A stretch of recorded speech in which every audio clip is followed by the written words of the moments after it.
Evan Nolan, you're back. I guess I am. Did I miss anything? No, Glenn didn't exactly keep me in check. Actually, I think he preferred just letting me ramble on, or as he called it, my get off my lawn moment. I have to say, he did keep you in check one way. I think under an hour is the shortest podcast we've ever had. We missed one of your segments. Well, that's also true. So, that was a pretty big reason why that didn't happen. But You're back for episode 27. There's no famous 27 in sport, except for, well, not that's reference to our U.S. Hall of Fame. But Mike Trout will be an official. He's got to be someone who's going to be a nominee, right? At some point. Yeah, there's a famous 27 you're forgetting who's not going into our thing, but. Oh, there's a few. He waves in airplanes. What? That's Carlton Fisk, my friend. Oh, Carlton Fisk. Oh, okay. I see what you were doing there. Yeah, more of a dance. Yeah, Carlton. I was going the wrong way at first. Yeah. Carlton Fisk was 27 on the Red Sox. When he ended up with the White Sox, he moved to 72. He reversed his number. Wow. Or he was dyslexic and he just didn't know any better. Do not besmirch Carlton Fisk. My bad. I'm sorry. I'm so sorry. So just shameless plug, you can vote for not any of those guys we just talked about, but 130 potential athletes for the first ever class of the United States Athletic Hall of Fame. www.nonhalloffame.com/USA. Yeah. I'm looking who did wear 27. Catfish Hunter, Casey Jones. Yeah, some good players, but Eddie George, Steve Atwater. Yeah, some good ones. David Ortiz before he was with the Red Sox. So anyway, none of them we could vote for yet, though. No. Do we open up with actually just talking about Trout makes me want to jump right into the elevator, if that's all right. Go for it, 100%. All right, so the regular segment, it's elevator up, elevator down. Who had a week that sort of gets you a little bit closer to your respective Hall of Fame, and who had a week that doesn't? Elevator up, just a real quick thing. This is a pretty obvious one. Unless you're under a rock, baseball's been a lot of fun because of two words. First name Shohei, second name Ohtani. Yep. First, now I'm always hesitant to sort of to name a baseball player because baseball's got a rule that unless you've played 10 years, or the Baseball Hall of Fame has a rule. Right. Which is why Hamilton. What I can think of his first name right now. Rangers. Oh, Josh Hamilton. Sorry, I had so many Hamiltons running through my head. I didn't have the right one. Josh Hamilton only played 9 years, so he didn't even make the ballot, despite the fact he won an MVP. Exactly. So we have so Ohtani's in year 4, but he's doing something so special. We've talked about this before, and I watched the Home Run Derby and I watched the All-Star game. And I'm just trying to put myself in a vacuum. If you had no idea what baseball was, and you were just somebody who came in to watch that, maybe a significant other of somebody who's a big fan of that, you'd leave thinking, well, this Ohtani guy didn't win anything, but clearly he's the biggest star on the entire planet in sports. Yeah. They made him out to be a giant star. Do we address Stephen A. Smith's comments? I think it's an interesting place for us to be, because the question is, I don't think there's any question had Stephen A. Smith been white, there would have been a completely different reaction from ESPN. I would think so. I do want to say, though, 2 weeks ago, I said something kind of similar regarding, and I didn't mean that they had a problem, just that the NBA is better off having an American star to market. And I was saying that I hoped they did something special with Devin Booker, because you and I agreed that as much as Giannis could become a champion for the first time, right, his popularity is just not going to go up any higher than it is. I don't know if that's because he's Greek or because his personality. I think more because his personality more than anything else. He's just not somebody who people gravitate to unless you're really into basketball like you and I are. Mm-hmm. What Stephen A. said was baseball's got a problem because your top star doesn't speak English. That's a lot different than anything I said. Yeah, that is very different. And I would like to point out that he is not the first Japanese player to use an interpreter who has been very, very good. Ichiro used one all the time just to make sure that he wasn't misunderstood. And I thought it was funny Vlad Guerrero Jr. used an interpreter afterwards anyway. I don't know whether that was a shot at or support or shot or whatever. Mm-hmm. Sammy Sosa needed one in the Congress a few years ago, which Stephen A. actually pointed out.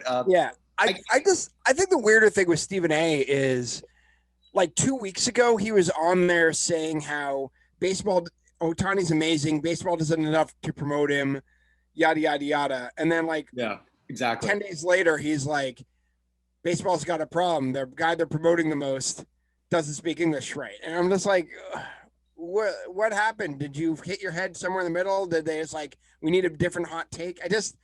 It takes away from what Shohei Ohtani's doing. Shohei Ohtani, think of all that. I mean, we haven't had a ton of Japanese sluggers in Major League Baseball.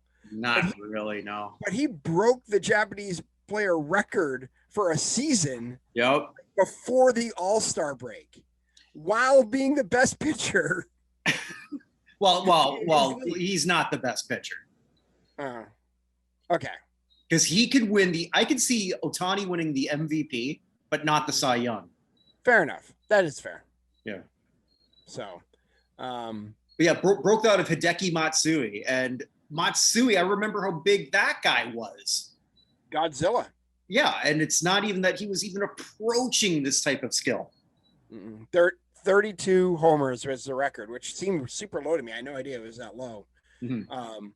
But I mean, and the last couple home runs he hit were like, one of them, I swear, they said it only went like 460. That thing looked like it went 520. It was just a rocket shot. And baseball does have a problem that it doesn't have enough stars. That great is, I mean, we've said this. Oh God, you said this. I don't know how many times. And when I rewatched what he said, because he mentioned, well, some of the people that the big name should be Trout or Harper. Mike Trout neither of those guys have any personality. Bryce Harper's got one. I don't particularly care for it. And that's a clown question, bro. Mookie Betts should be the guy. Well, that's what I was going to say. Trout isn't even the fifth biggest name in sport. Maybe he's the fifth biggest name in sports in Los Angeles. LeBron. I was just gonna say, how many Lakers are we counting? Two. Well, two Lakers. I could put Paul George over him in terms of people who know him. Kawhi, and Kawhi you don't know what Kawhi talks like either. Yeah, no. How many people even heard his voice? Kawhi had his tongue surgically removed when he crossed the border from Canada. Yeah, and do you put him below Betts in terms of name recognition? So that doesn't even put him. I think Betts has to be higher. Then I would put Betts higher than George or Kawhi simply because the Clippers don't matter. And I haven't even got to Kershaw yet. All right. Kershaw's got to be ahead of him too. There's a lot of people who love Bellinger. So Mike Trout, and that's who Mike is. Mike's not going to seek that type of adulation, and that's fine. But that's your bigger problem, not the fact that the person that your network is promoting the hell out of, other media is promoting how great he is, and the people are. And that's the most important. I'm going to take you back to something this is where our age difference will come in a little bit. One of my first early baseball memories is of another person who couldn't speak a lick of English. And he ran the city of Los Angeles for a good year. Fernando Valenzuela. Oh, yeah. Fernando Mania was massive. And I can only imagine how big it would be if it was in the era of social media. So maybe Jeremy Lin times 10. I agree. But just by the way, I was thinking about it. I would actually put another sports star ahead, in that same vein, ahead of Trout in LA. Okay, who's that? Chicharito, who plays for the LA Galaxy and is Mexico's best player. Okay, I'll take your word for it. The most popular soccer team in the United States is the Mexican national team. Okay. And Chicharito is one of the absolute biggest names anywhere. So I'd actually put him probably above Trout in terms of overall for Los Angeles, which is crazy because that's probably going to only happen in LA. But yeah, he's now moved down to like 8th because he doesn't talk. It doesn't matter how good he is. He doesn't talk. Yeah. So yeah, that's my obvious elevator up. I got something though that I like to try and come out of the box with this. Yeah, this is good. When you told me this, I was like, yes, I almost want to stand and applaud to make up for my my being mad at you when you wore the Boca jersey 3 weeks ago. I thought I'm mad at you for something I said last week, and like, what was it? Was my great Kamala impression? I thought I nailed it. Your Kamala impression makes a lot of appearances, so that can't shock me anymore. So it was the first one with her playing cards. That is true. It is the first with her playing cards. Yes. That and your Tony Danza are and your Wayne Gretzky. Yeah, I do. Yeah, those are my go-tos. Yeah, those are because I had to sort of retire the offensive ones. So Pro Football Reference has their great work. Their researchers have looked back to everything up from 1960 to add sacks. Sacks did not become an official stat in the NFL until 1982. But sacks were talked about often in the 70s, and they went right back to 1960. And long story short, because it's from these guys, if they say that this is what it is, you believe this is what it is. Yeah.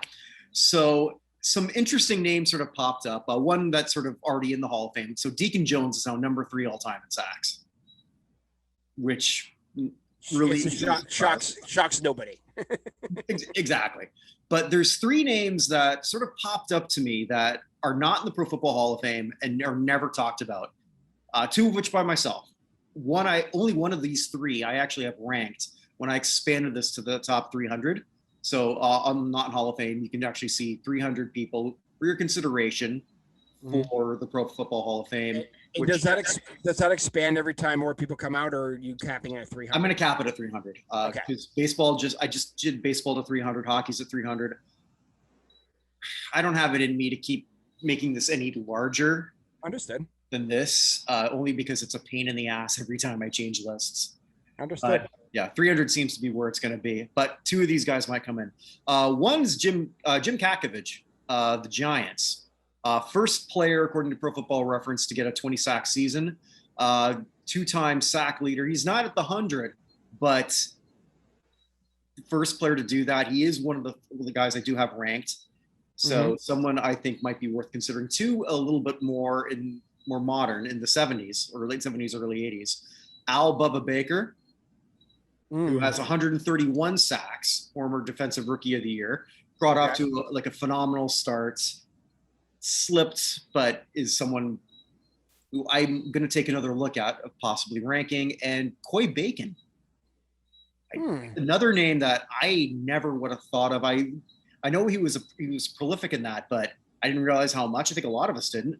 130.5 sacks. Well, how does it compare to Jack Ham? Well done. All right. Yes. I was about to check. They're from the same animal. They both involve pigskin. So. Absolutely. But yeah. Well, those are 2 names that have not come up. I thought that Mark Gastineau's got an issue anyway, but it made Mark Gastineau and Klecko from the Jets look significantly better. Klecko is one of those people who's been on the periphery of the discussion for a while, and I think this project massively helped him. That's another one too, because he actually got a sack title also now, or an unofficial one. But well, both those guys had over 20 sacks in the same season. Under the system, which is crazy. And Klecko's the one they're pushing for, and that probably should have been the one I should have focused on before.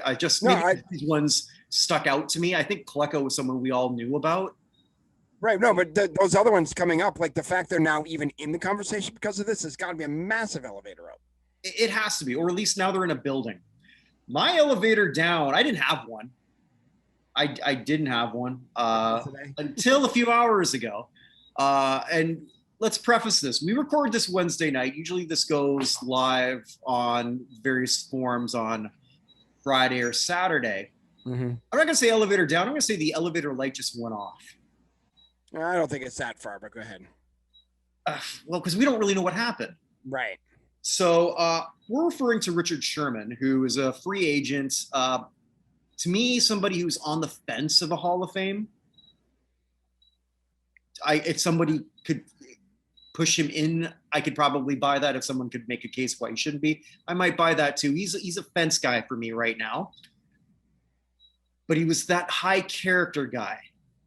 Mm-hmm. Now he may not be. Now, I was going to use the joke that when I had nobody, then somebody said, "Hey, just hold my beer." In his case, hold my Hennessy and vodka. Mm-hmm. Right now we know that he broke into his wife's family's house. Right.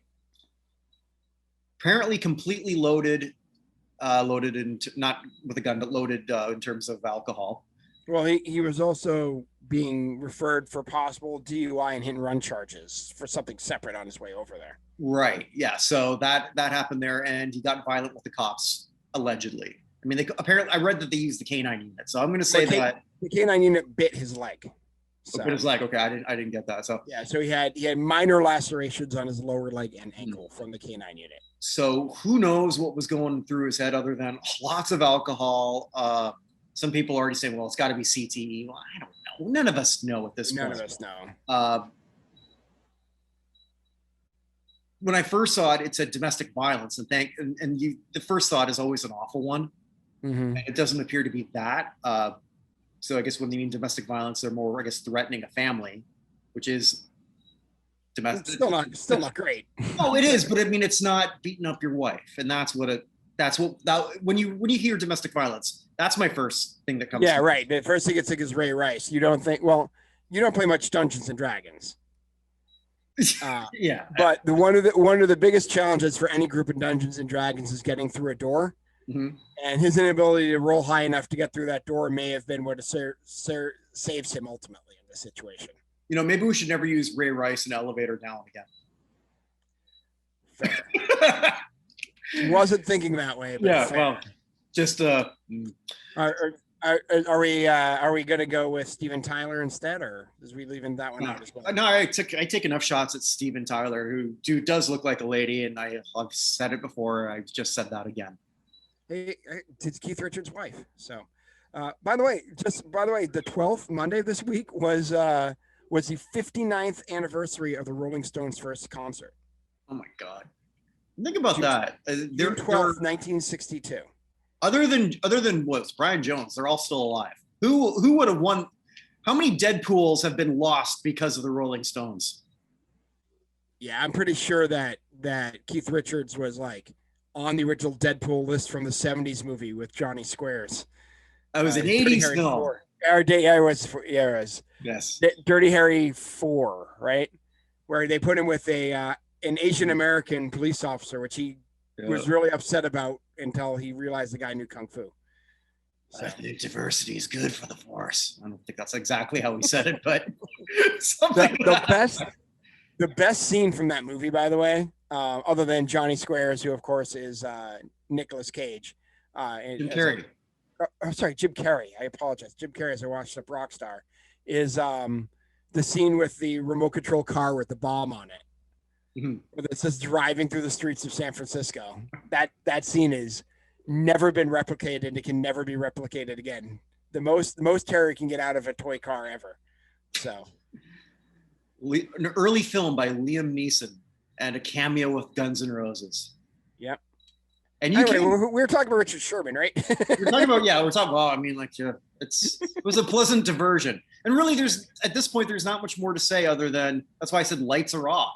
We don't know. I mean, hopefully this is just somebody who doesn't handle his alcohol well, but he was threatening. But did you hear the 911 call? I haven't heard it.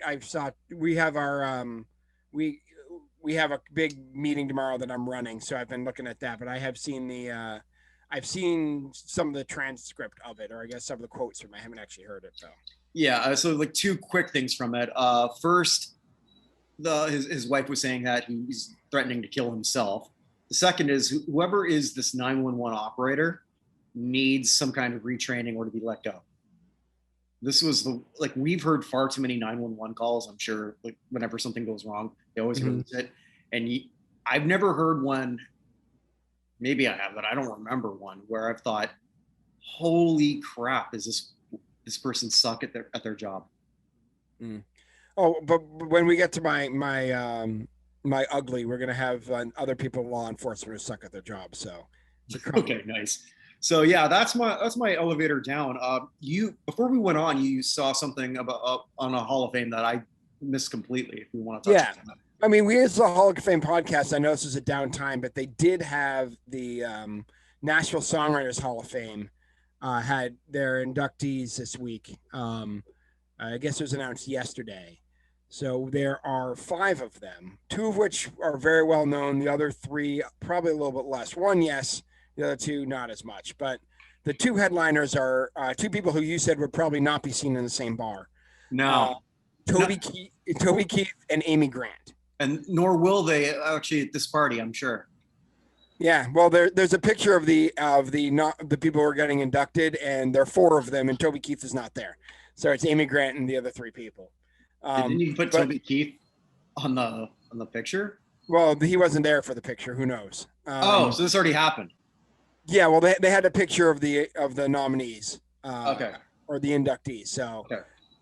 So then the other ones are Rhett Akins, who had a little bit of a career before becoming a songwriter full time. Buddy Cannon and John Scott Sherrill. So, Buddy related to Nick Cannon? Unless the lighting is very off, probably not. Okay, just thought I'd ask that. Yeah, I did see, actually, speaking of people being related to country stars, I can think of his name. It was just in my head. Charlie Pride's Will's being contested. Oh, okay. There's a guy who claims that he's Charlie Pride's illegitimate son, and is contesting the will. That happened today. Damn. I just learned DMX had 17 kids. Can you imagine how that will's going to go? Yeah, I was trying to come up with a lyric that would be a good joke, but I couldn't come up with one that quickly. Unfortunately. Yeah, that's gonna be a problem. It's I mean, just imagine Antonio Cromartie when he goes. Or speaking Nick Cannon. Mm-hmm. Nick Cannon's up to 8 kids with 8 different women? Yeah, he's an NBA territory, I believe. He's getting up there. But anyway, yeah. So that's a completely different though. That's the Nashville Songwriters Hall of Fame. So we did have some Hall of Fame news. This is usually we have a couple of deserts. We have a couple of super intense times, and then we get deserts. And this is one of those deserts right now. So the fact that we have any, I know we did San Francisco had their class. You said yeah. Glenn and I looked at that. We sort of opened up with that last. And I agree. I can't believe John Taylor wasn't in. It was a little surprising. Not a lot of people are dying too. It's a great segue for your thing. Yeah, yes, that is true. Yeah, we've had a slower week this week again, which is wonderful. Glenn's entrance was another one bites the dust. So I don't know how I feel about that. I think I prefer the whatever you did before. Hoorah, hoorah. That one. Yeah. I was doing the original Munchkin, or not Munchkins, Oompa Loompas. There for a second. But anyway. Well, you'll handle it with more tact than I do. That's for damn sure. Well, yeah. So we're going to start in the world of business. This guy was the owner of the Rushton and Diamonds Football Club in England. But do you know why Max Griggs, who passed away at the age of 82, is otherwise famous? What's his last name? Griggs. Nope. They are the creators and owners of the Doc Martens Shoe Company. Oh. Okay. So Doc Martens, he passed away at the age of 82 earlier this week. He's very famous for he bought the Rushton Town and Islington Diamonds football clubs, turned them into Rushton and Diamonds, and then sold the team to the fans for £1. Doc Martens, the official footwear of 200-pound plus women. I actually got a pair of Doc Martens that I actually got from a 200-pound plus woman. It's funny. She gave them to me. Yeah, anyway. There was a time in my life I went to a whole bunch of different clubs than I do now. Which is no clubs because I have 2 kids and married and I live in the suburbs. Well, there's one segment that we just lost. All right, so Max Griggs passed away. We also lost Shirley Fry, world #1 tennis player from the United States. She passed away at the age of 94. She has won the 51 French, the 56 Wimbledon and the US Open, and 57 Australian.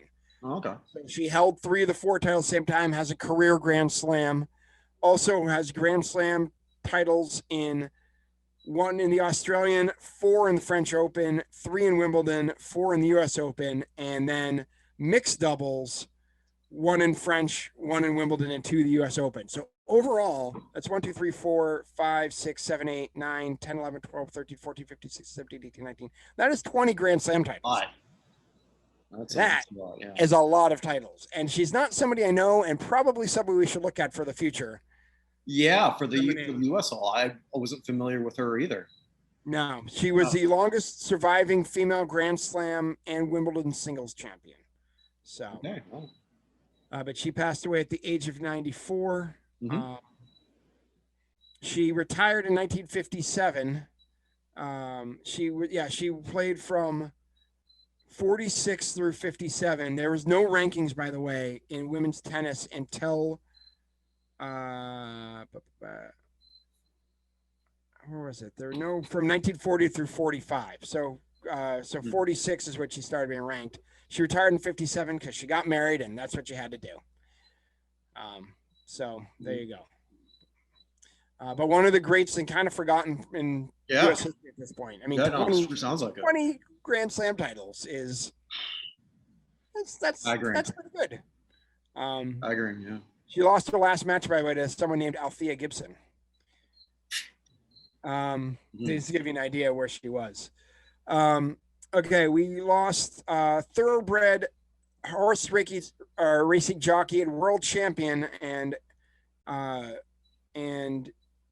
the National Museum of Racing Hall of Fame winner John Rotz at the age of 86. They have a list of major racing wins. I can just tell you it's a freaking lot of them. Okay. He won races from 56 through 73. But he another Hall of Famer from the sport of horse racing. Doing Western riding. I can't honestly say I know what Western riding is compared to anything else. So, yeah, I don't know, but anyway, we lost offensive line coach extraordinaire Alex Gibbs, passed away. Yeah, I saw that. I know 2-time Super Bowl champion. I know we don't talk much about. Well, we have talked, particularly Vinny's talked about at some point them having assistant coaches in the Pro Football Hall of Fame, and it'd be hard. I mean, Jim Johnson comes to mind as a Patriots fan. Of course, I'm really biased towards Dante Scarnecchia, but there are people out there who, even if they became head coaches and they weren't great, were incredible as coordinators and line coaches and stuff. Alex Gibbs has got to be one of those people. Who you think of it for? Yeah, it was a kind of a freak headline the way they had it. Coach Gibbs dies is when I first saw it. Like when the first thought was Joe Gibbs. Right. When I first saw that headline, which, man, not that I want to take away from what Alex Gibbs here did, which is very impressive. Well, I mean, I will tell you that his zone blocking scheme, and maybe Terrell Davis was this that good anyway, but Terrell Davis's short career getting him to the Hall of Fame probably had something to do with the way Gibbs shot those Broncos lines to block for him. No doubt. So he passed away at the age of 80 earlier this week. We had a couple from the world of wrestling. We had Chris Youngblood, known as Chris Romero is his actual name, but known as name Chris Youngblood, son of Ricky Romero. and brother of Market J. Youngblood, second generation wrestler. Also, at one point was known as Brave Sky, Medicine Man, and Pronto. But he passed away at the age of 55. Wrestling is your ballywick. You got anything on Chris Youngblood? Not really. I didn't see too much of his matches. It's sort of interesting that the amount of Native Americans in pro wrestling that weren't Native Americans, is staggering. Like the biggest name that a lot of people remember is Chief Jay Strongbow, who was really Joe Scarpa. Well, to be fair, Chris Romero was part Native American. Yeah, but but when you go in as Pronto, like that's clearly, Yeah. But anyway, but he and his brother were I mean they did a lot of stuff under Puerto Rico and all sorts of other things. So, anyway, so he passed away at the age of 55. I didn't see from what. But bigger name who passed away, Paul Orndorff. Huge name, Mr. Wonderful. In the first ever WrestleMania in 1985. So really the golden age of wrestling, like the Hogan era, the first Hogan era. A lot of people sleep on Orndorff when it comes to Hogan's greatest opponents. They'll look at Piper, Savage, and Andre, and rightfully so, but it was with Orndorff that he had one of the greatest house show runs, like before they really were doing pay-per-views. It was Hogan Orndorff in my hometown, near my hometown in Toronto, that did a legit 60,000 plus at the Exhibition Stadium. Wow. Which wasn't really done. This was done just locally without promoting it even nationally at all. Like on the regular TV, just local television in August of '86 on the strength of Orndorff as the challenger. And he had a lot of trouble actually stemming from that run. He had a weightlifting accident. So if you ever look at old pictures, or maybe while I'm talking, you can take a look at that Orndorff's arm being significantly smaller than the other. And it was stemming from that. He just didn't take any time off that he really should have, because he was making the most money that he would ever make in his life doing all these giant gates with Hogan. He was also like selling out arenas. So then he had neck problems, which resulted in nerve things. So when he still wrestled, when he took time, he retired in late 87, came back in 90, retired again, came back in WCW in 93. And he still ripped to shit, but his left arm, or was it right arm? His right arm just was no bigger than mine. But you'd never noticed it, just the way he worked. Sadly, he had dementia at the end, which he was diagnosed with it recently. He also had cancer like 10 years ago, which he beat that. Like a week ago, his son put out a video showing him, and that was the first time a lot of us had even seen. I didn't know he had dementia, and watching this legit tough guy just sort of fiddle around with like a jam, just not knowing what it is. I kind of wish he didn't put that up. Yeah. Because it certainly gives me flashbacks of watching my mom go through that. So, but legit legend, WWE Hall of Famer, class 2005. He also a University of Tampa Athletic Hall of Fame, class of 86. Yeah, he played in the World Football League. He did. Yeah. Interesting guy. Only 71 when he passed. I just learned, in hearing an obit on him from, I forget which website, that he also did some pit fighting. Oh, so, really? Like early MMA. I had no idea. Like I didn't. So based on the source, I'm going to believe it. Because I didn't see it in any Wikipedia or anything like that. So, the son believed it was probably CTE. I don't know if they're going to donate the brain, but football, wrestling, probably. And also then you hear that he was pit fighting too. Yeah. That's a lot of shots to the head. But he married at the age of 22 and was still with that lady 50 years later. 50 years he was married, or 49, just didn't quite make 50. But yeah, Godspeed to Paul Orndorff. And then just a couple other folks who I just want to put out there. A couple of actors who passed away. One of which, of course, is the great voice actor Chick Venera, passed away at the age of 74. Best known usually as being the voice double for Joe Pesci in pretty much everything Joe Pesci ever did. He has a voice double. Yeah, but he was in all sorts of other things. I always think of him as the pigeons from all. He's basically all the pigeons from Animaniacs, if you ever did that. Okay. But he was he was just one of those guys who's always around. But I think more interestingly, Charlie Robinson passed away. Best known as Macintosh Mac Robertson from Night Court. Oh, I missed that completely. Yeah, he passed away at the age of 75. Oh man. Yeah, no, I did not know that.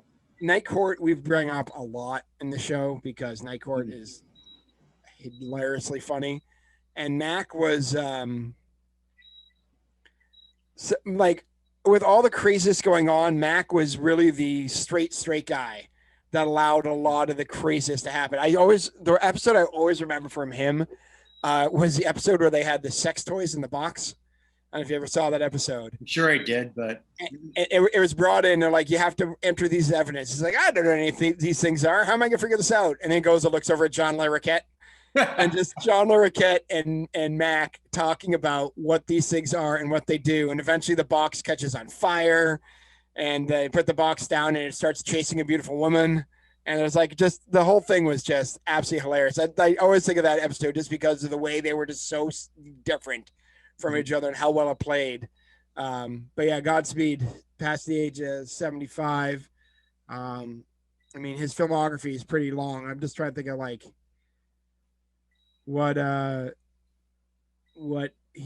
trying to look for exactly what it would be for the biggest thing he's been on, but I always think of him, I guess, in that. So it's probably where he got his best work too. Yeah, I mean, he was in Lou Grant. He was in Emergency. He was in a whole bunch of shows. A working actor for a long time. For a long time, from 74 through last year. So. What's his last credit? Love in the Time of Corona. So he was in 4 episodes. He was 2 episodes of something called Raven's Home. So. Is it like with Raven Simone? I'm guessing. Okay. Yeah, it's not a good time for these Disney actors, is it? It is not. So yes, stars Raven Simone and a bunch of people I don't know. So yes. So that's it. That's what I got.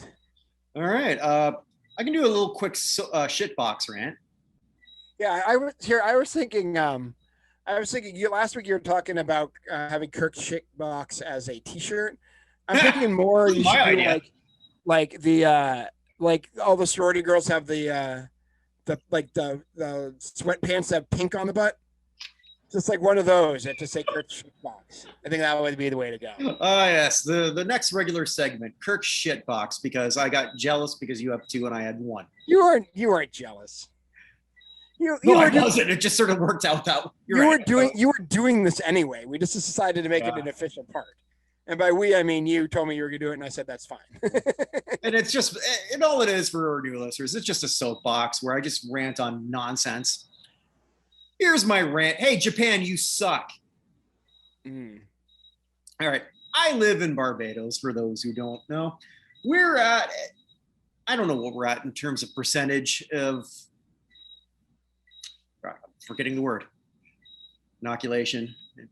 Vaccination. Thanks, inoculation. I don't know why the hell I'm thinking that. Anyway, and that's in a country that we don't exactly have a lot of resources here. We also have a lot of people who don't want to be vaccinated. Fair enough. Yep. They really don't. I don't think it's going to get much higher than this. We might lie and say it is, but that's where we are. Now, this is not me saying get vaccinated or not get vaccinated. Frankly, at this point, I don't really give a shit what you do. I mean, I care, but not that much. But Japan, you're hosting something pretty big. And you've known about it for a little bit of time. For quite a while. Yeah. And here's something I learned today, and I read it 2 different places. I still don't believe it. They don't produce it. They have to get all their stuff imported too. Really? That's insane. Japan? Wow. Like, I still don't believe it. So if I'm wrong on that, please someone tell me. But I've read that in 2 different places, that everything they've gotten is from somebody else. I don't know from who. I didn't really look that far. Wow. But it's a lot of it is due to they want to test everything out on their own. Apparently, they say, well, the Japanese are a lot more cautious. All right, whatever it is, we're now at a thing where we're going to have the most annoying Olympics ever. What do we have? Okay, well, here's the medal, but I ain't touching you, because that just came out today, where they've got to put it on themselves. We're gonna have nobody watching this live. An opening ceremony to who? Who are they gonna wave at? That's what a lot of these people sort of look forward to, just looking at the opening ceremony. Hey, look, we made it. Like, well, Jill Biden's gonna be there, so we can wave at her, I suppose. But she's a doctor. She might be able to help. Well done. That's really good. I like that. We have some people from other countries who don't want to represent their country. Allegedly. We have that whole Russia thing going on too. That's right. I mean, like there's another thing. Hey, Gwen Berry, I'm talking to you. Here, I know you didn't plan this out because as it sort of came out, we talked about Gwen 2 weeks ago. And since that time, a few things have come out. Some of her great tweets, which weren't exactly the best, and her own blog where she's draped in the American flag. So maybe this is a new thing for her. Let's just say it is. If a bunch of Russians can represent not Russia, wouldn't the greatest FU to your country just say, I'm going to the Olympics, but I'm not going to do it as an American? Isn't there a pathway for this to happen? I'd imagine there should be. I guess. Because I'm trying to remember, there was a bunch of independent athletes I know that we've seen, like from issues in Syria or whatnot. Yeah, it was, I can't remember where it was. Was that the last Olympics or was it London? I think it was London. I think that too. Marching under the Olympic flag. Right. Just independent Olympic athletes. And they all had different stories. And it's got to be possible. Yeah. So I'm not even suggesting that you do that, but if you're really truly feeling that way, isn't that a better FU? Maybe, I don't know. Yeah. Just a thought. And a lousy thought at that. Yeah, well, it's going to be interesting. I mean, Europe just pulled off one of the great tournaments, honestly. Which I lost a bet. So what am I down 4? Yeah, but hey, we both had a team in the final, and they went down to penalty kicks. I thought it was done for sure. Yeah, it was Italy, England. We both had that in the semis. England beat Denmark, who was mine, and Italy beat Spain, who was mine. So I had 3 out of 4. But yeah, it came down penalty kicks. So yeah, we're back to 4. The order is about to be restored in the universe here. But yeah, no, it's going to be very, very strange because we have a lot of international sporting stuff coming up. Yeah. So the World Cup qualifiers start in earnest, basically September 1st. Mm-hmm. So there's going to be people traveling all over the world to play games, including Japan. Uh-huh. Who would have thought 6 months ago, 11, that if you were to suggest, you know what, just pull it from Japan and give it to the U.S., everyone would have thought you're nuts. Pull it from Japan and give it to Barbados. If you ever visit me here, you'll see why that is just not possible. But no matter how bad the facilities are, there'd be more fans. Well, not necessarily. We're not allowed to do have contact sports again. They just sort of came up with we had a breakout of 40, and so now there's a new curfew back. Okay. But nevertheless, anyway, I don't go into that. Japan, which has been so praised at the beginning. I mean, everything became Bizarro World in some weird way. So it's I just got used to watching full fans. And but you know who the biggest idiot of all of this is going to be? Me, because I'm the guy. I'm going to watch everything because I have nothing else to do. So the first time that I didn't have to like report to some 9 to 5 job or anything else. So while I'm working on all this for all of you, I'm going to have, somebody just did something in badminton. I'm going to watch more than I probably did in everything else. I'm going to be that idiot watching when probably not a lot of people are. My favorite part of like the Olympics is getting really behind a guy from or a girl from a country that you in a sport you don't care about. Mm-hmm. Like I really want these guys from Myanmar to take this badminton tournament. I'm really into this powerlifting in Belarus. Like just all of a sudden you're like, yeah, the Americans aren't good at this. Handball is super fun to watch, and America and Canada are super bad at it. So it's always fun to just be like, all right, let's go with the Croatian team because they tend to be really good at it, and and root for stuff. That's some of the great things is getting to see these sports that otherwise you don't normally get to see. But yeah, it's no, this is gonna be a mess, like a complete mess. This is actually a good transition into my good, bad, and ugly, if you'd like. Yeah, that's I guess where we're going to close it off with. We're getting this up really compact. Huh? We're doing. We are, my friend. Unfortunately, it transfers into the bad. We're going to go no good. I mean, I'm saying the transfer from the Olympics will transfer into the bad. Okay. So we're going to do the bad first, because the transfer will go back to good, and then. All right, let's do it. So the bad in this situation is the U.S. men's national basketball team, which is our other bad. I have the field. You have U.S. Yeah. So far, they've lost to Australia. More importantly, no shame. They lost to Nigeria. Mm-hmm. Nigeria. Well, first of all, Nigeria has been doing pretty well. They actually beat a couple of decent teams, and they never done things like this before. But last time they played Nigeria, they won by 54 in international competition. I don't know whether it's these guys are very, very tired from the compact season, or they're just getting together or whatever. Jason Tatum has some knee issues. Bradley Beal may not be able to go because he's in COVID protocol now. Like, we may be counting on Kevin Love, much to Jalen Rose's chagrin. Yeah.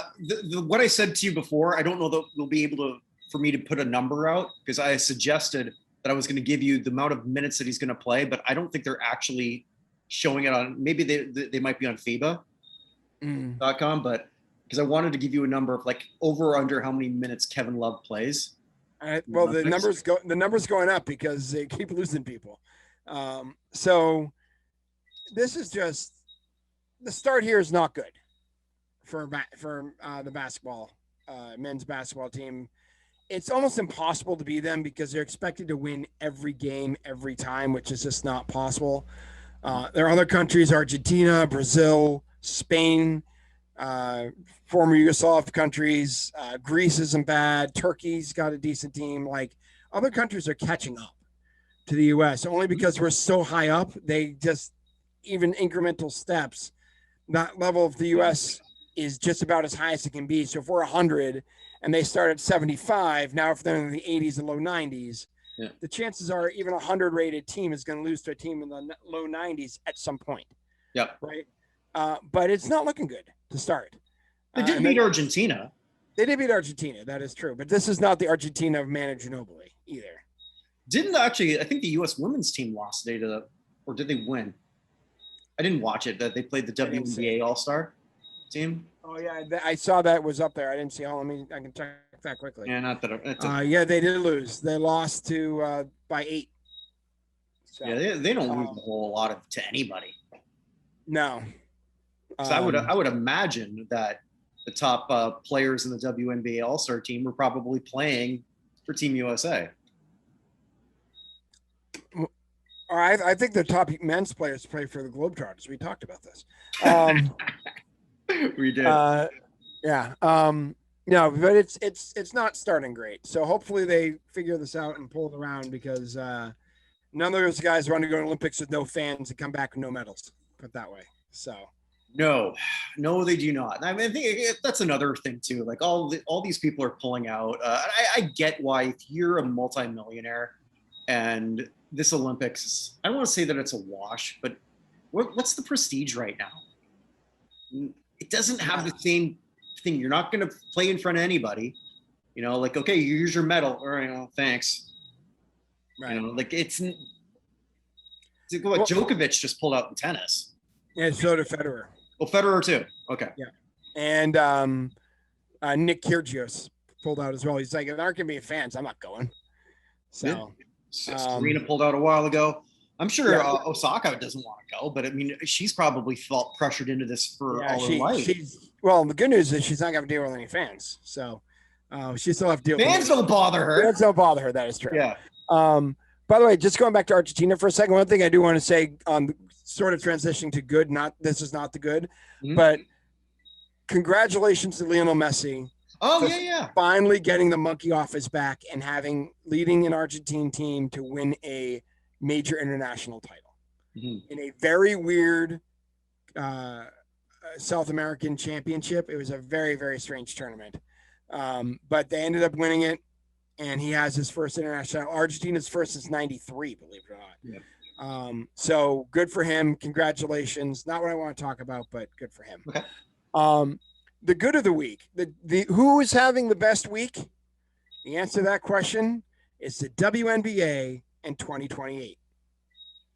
Because the National Spelling Bee winner is Zayla Avant-Garde. Did you hear about this for the U.S. National Spelling Bee? No. So the winner of the National Spelling Bee, the first ever African-American and the first person ever from Louisiana to win the National Spelling Bee, is a girl named Zayla Avant-Garde, who, unlike almost all of her competitors, it's like, I feel like entering this. Why not? She does it as a hobby. She just is super smart, does stuff as a hobby, regularly divides 5-digit numbers by 2-digit numbers in her head for fun. But she's also probably one of the top high school girls basketball players in the country at 14. All right. I was wondering where you're going with this. So, the WNBA has never been profitable. Never. That's not opinion, that's fact. It has never been profitable. One of the worst things in general that happened, but also to the WNBA, was the death of Kobe Bryant and his daughter. Because she would have had the cachet coming in that people would have cared about. Absolutely. This is someone who is now famous for being a girls basketball player. Not necessarily famous for being a basketball player, but being famous for doing something no one had ever done before as a 14-year-old. And she's getting invited. The WNBA is wrapping their arms all around her. As they should. Okay. She's super smart. She could end up getting wherever she goes to school, she may end up getting an academic scholarship. You know what, though, with their luck, she's going to say, screw it, I'm going to MIT. She could, but she says no, but she says that spelling and math and stuff are just hobbies. Basketball's her true passion. So, all right. So they have somebody marketable. Again, she's only 14, so add 4 years. That's 2025. She's got to play at least 3 in college. That gives me a 2028. What was she play? Like guard? She's a guard. She's a guard. They have highlight tapes of her on Twitter. She's real short because she's 14, but she's really, really good. She's not gonna get much taller though at 14. Well, we'll see. But I think it looked like all the girls were short to me. I don't know. But we shall see. It was cool to see. It was cool to see the first ever crossover, other than it being broadcast on ESPN, between the National Spelling Bee and an actual athletic competition. Okay. So good for her. Her actual last name is Avant-Garde. Her dad's last name was Hurd, and he changed it because of a Wynton Marsalis album that he really liked. So he legally changed his name from Hurd to Avant-Garde. So she's actually legitimately Zayla Avant-Garde as her last name. Huh. Interesting. So, I just thought it was cool. So she currently has 3 Guinness World Records, by the way. I forgot to mention this. Okay. Most basketballs dribbled simultaneously. She dribbled 6 basketballs for 30 seconds. Most basketball bounces, she did 307 in 30 seconds. And most bounce juggles in a minute, doing 255 using 4 basketballs. And while she's doing that, she's doing trigonometry in her head. Holy crap. Exactly right. They asked her how she was able to do like all this in her head, how she can divide 5-digit numbers by 2-digit numbers in her head. And her response was, it's like asking a millipede how they walk with all those legs. I love Zayla Avant-Garde, and I hope that she makes it.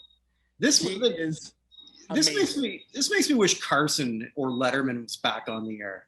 You know, like they would know how to make that entertaining. I have not a lot of well. Yeah. All right, so yeah, you're going to be on Colbert. Okay, so how can we work this sort of like back to politics? Right. Yeah. Well, I guess they figured out that she was good at spelling.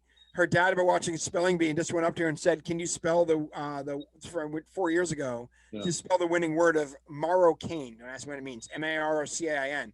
She spelled it perfectly. So he started challenging her and started asking the winning words back to 99. She got almost all of them right off the top of her head as a 10-year-old. Jesus Christ. That's insane. Yeah. And so then 2 years ago, she's like, "Hey, I should probably enter a spelling bee." And they're like, "Sure, why not?" And then 2 years later, she wins the whole thing. So because all those other kids have been doing drills for 10 years. Right. So good for her. Oh my God. Is that usually won by like how many females have won this? Not a ton. Well, last year they didn't have it, but the year before they had 8 winners because they ran out of words. Oh. Okay. So they had 8 winners. They had 8 people. There were like 12 of them who were going a long time, and 4 of them got knocked. But the last 8 of them answered something like 57 consecutive words perfectly. Mm-hmm. And they ran out of words, so they still declared an 8-way tie. How do you run out of words? It's a very good question. It seems like they have like approved word list originally. Oh, and so it got to the point where they said, "We have 8 words left. There are 8 of you. If you get it right, you are a winner of the spelling bee." And there's a $50,000 scholarship, and they end up giving 8 $50,000 scholarships out. Oh, that's classy. Okay. Yeah. So they could have easily done something else. Yeah, they could have given them each $8,000 or whatever it is. Yeah. Exactly. Well, no, that's all right. It's $5,250. So there we go. Miss Avant-Garde would have known that. She knew that already. She's laughing at me from somewhere. Yeah. I'm your biggest fan. Don't laugh at me. But anyway, she's amazing.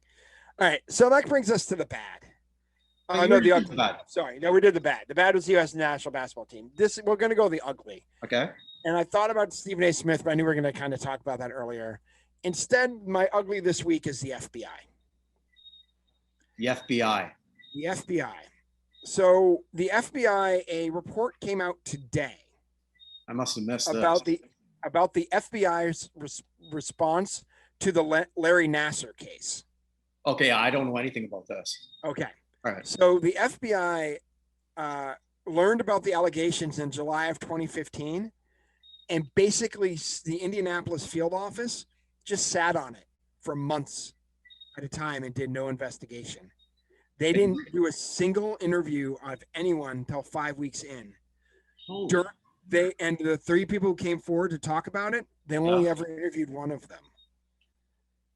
During the time they sat on it, Larry Nassar molested 40 other people. Jesus Christ. So this watchdog group had the FBI knew that they screwed this up.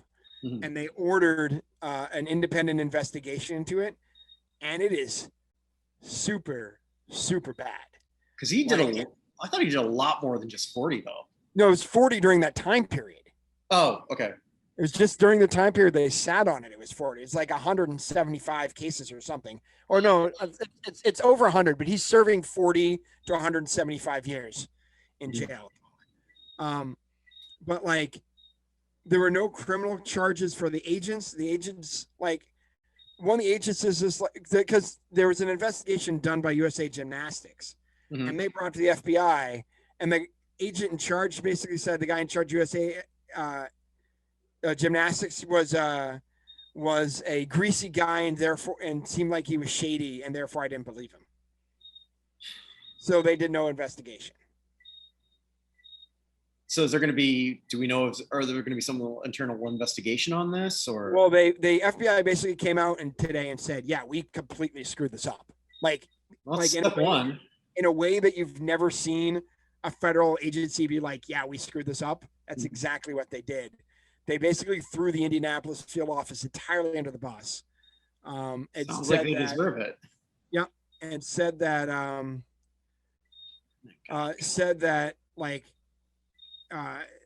essentially the FBI Assistant Director Douglas Leff said today that the agent in charge is a man. Last name is Abbott. I can't find his first. W.J. Abbott was the special agent in charge who retired in 2018. That his conduct was particularly troubling and not represented the FBI or tens of thousands of retirees and current employees. And so, sure, his pension will remain intact, though, huh? That's the way these things tend to work. But yeah, it's scathing. It's one of the most scathing things that the FBI released willingly today. So they've had this for a little bit, and they probably need some time to get the PR in place. But they released this today and basically said, we completely and utterly fucked this up, which is something that you almost never, ever see. And they threw an entire one of their branch offices completely under the bus. I can't even imagine what the victims families are thinking here in this right now. I mean, I would imagine that some of them already know this. Right. Well, there was the independent investigation was called for, or Congress was like, what's going on with this? But they also did it because there were over 100 and some odd families who were like, hey, we need a full investigation into why this. Which congressperson was sort of on the forefront of that? There are two of them, one a Republican and a Democrat. Awesome. Oh, hey, look at that. We're on the same page. Senator Richard Blumenthal from Connecticut, and Democrat from Connecticut, and Senator Jerry Moran, Republican from Kansas. All right. Well, try and end this on a nice note. We'll dedicate this show to the two of you. Yep. You know, that's it's kind of what you want your elected officials to do, as hold accountable. And it's sort of I'm trying to put the silverest lining on this. I said last week to Glenn, I don't know if I did it on air or off air.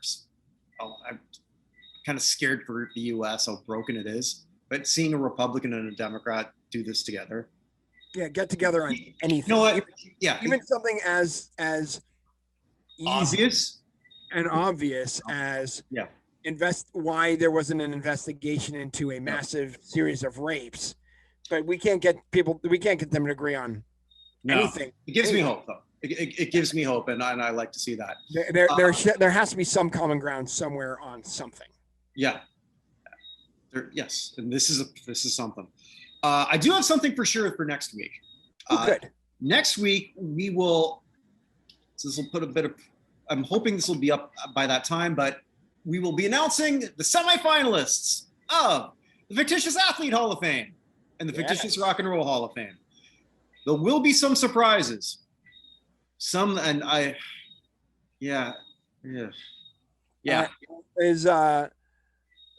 any of the surprises returning from last year? There's one in particular for the fictitious. Well, say what it is. I'll tell you yes or no. That'll be the first one. I can't even remember who it is right now. Crap. I'd have to think of it. It was a finalist last year. No, there is a few that just are out of whack. But that I don't quite understand. Rock Hall finalists 2020. There we go. Let me just find it. Okay. I'm going to our website. I feel like I should be sharing the screen so everybody knows how to get here. It is Buckaroo Banzai and the Hong Kong Cavaliers. I will tell you that not only is that a semifinalist, it ran away with the most votes.